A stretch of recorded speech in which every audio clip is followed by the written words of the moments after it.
घिची दुपट्टा हो धरेला पाजा हो घिची दुपट्टा हो ओ गुदो गुदी होला मनवा में ए राजा राती के तू सपनवा में हाथ फेरेला जबनवा में ए राजा राती के तू सपनवा में हाथ फेरेला जबनवा में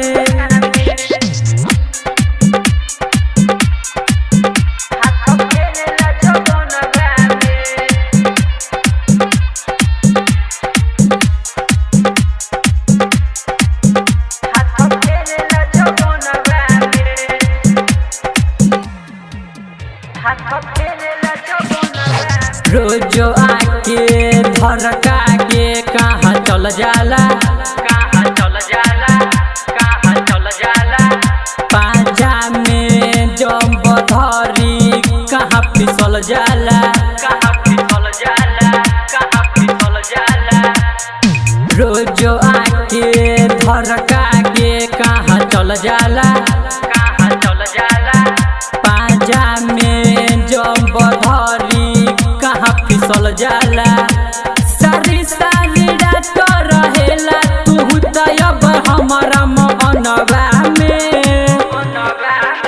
राजा राती के तू सपनवा में हाथ फेरेला जबनवा में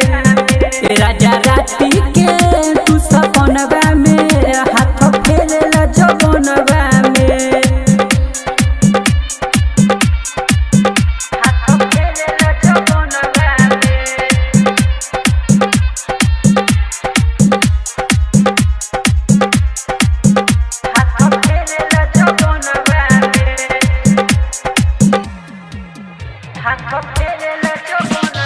सुन आजा मोर राजा जल्दी से घर बाबू घर बाबू घर बाबू अब रोजे तोहके खोजे हमर नजर बारे नजर बारे नजर बारे सुन आजा मोर राजा जल्दी से घर बाबू घर बाबू अब रोजे तोहके खोजे हमर नजर बारे